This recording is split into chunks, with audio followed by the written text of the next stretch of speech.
Στη νεολαία σε όλο τον κόσμο αρέσει να κάνει αστεία με δημοφιλή σύμβολα του παρελθόντος. Η ναζιστική σβάστικα θεωρείται ένα κακόγουστο αστείο, ενώ τα σοβιετικά σύμβολα όχι. Στο κάτω-κάτω ο κομμουνισμός δεν ήταν ναζισμός, μιλούσε για ισότητα και αρμονία. Δεν υπήρχε τίποτα κακό σε αυτή την ιδέα. Κι όμως υπήρχε. Υπήρχε κάτι που την καθιστούσε διαφορετική από κάθε άλλη ουτοπία.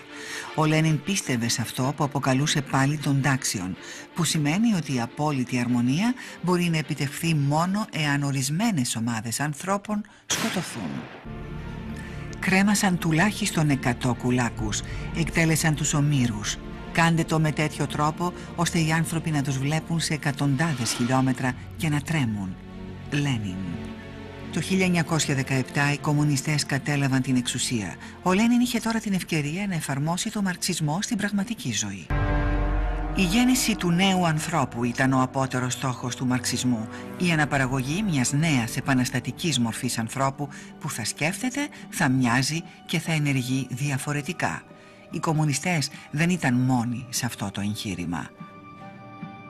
Wir müssen einen neuen Menschen erziehen und zu einer neuen Lebensform zu führen.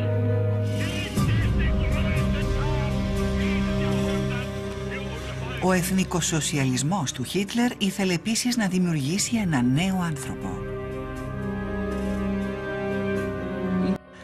Ο βασικός επιστήμονας του ναζισμού, ο Άλφρεντ Ρόζενμπεργκ, ομολόγησε στο δικαστήριο της Νιρεμβέργης ότι ο Χίτλερ είχε καταχραστεί την ιδέα του εθνικοσοσιαλισμού.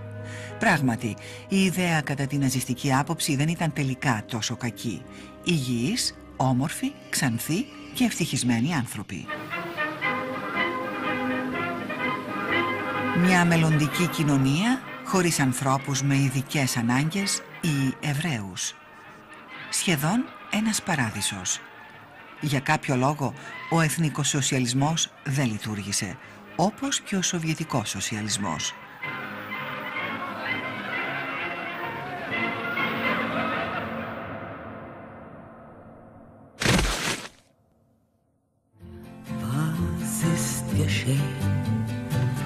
Sag mir, wo die Blumen sind.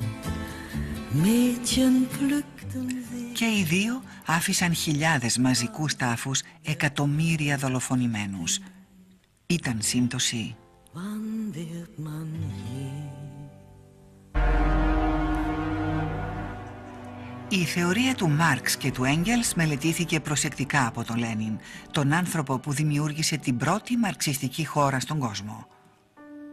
Ένα χρόνο μετά το θάνατο του Λένιν, το 1924, οι Times της Νέας Υόρκης δημοσίευσαν ένα μικρό άρθρο, το οποίο τότε σχεδόν πέρασε απαρατήρητο. Αφορούσε ένα νεοσύστατο κόμμα στην Γερμανία, το Εθνικό Σοσιαλιστικό Εργατικό Κόμμα, του οποίου ιδρυτής και προστάτης είναι ο Αδόλφος Χίτλερ, τον οποίο συγκρίνει με τον Λένιν. Ποιος μιλάει? Κάποιος Δόκτωρ Γκέμπελς. Με τον ισχυρισμό του ομιλητή ότι ο Λένιν ήταν ο σημαντικότερος άνθρωπος αμέσως μετά το Χίτλερ και ότι η διαφορά μεταξύ κομμουνισμού και ιδεολογίας του Χίτλερ ήταν πολύ μικρή, άρχισε ένας διχαστικός πόλεμος. Εκπληκτικό.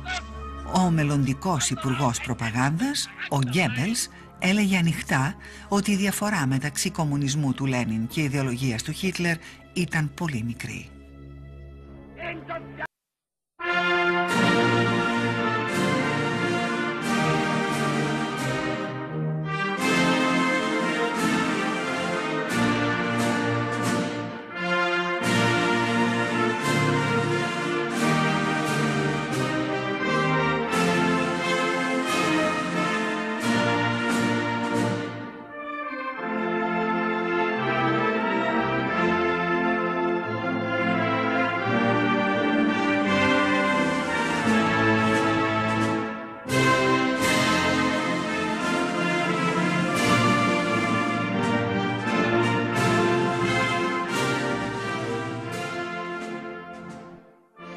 Ο δημοφιλής Βρετανός θεατρικός συγγραφέας Μπέρναρντ Σο υποστήριξε τον Χίτλερ στα μέσα ενημέρωσης. Η αριστερά υποστήριξε το Χίτλερ όχι επειδή τους εξαπάτησε, ήξεραν ότι ο Χίτλερ θα σκότωνε, το είχε πει. Στην πραγματικότητα γι' αυτό τον υποστήριξαν. You must all know half a dozen people at least who are no use in this world, who are more trouble than they are worth. Just put him there and say, sir or madam, now will you be kind enough to justify your existence? If you can't justify your existence, if you're not pulling your weight in the social vote, if you're not producing as much as you consume, or perhaps a little more, then clearly we cannot use the big organization of our society for the purpose of keeping you alive, because your life does not benefit us and it can't be of very much use to yourself.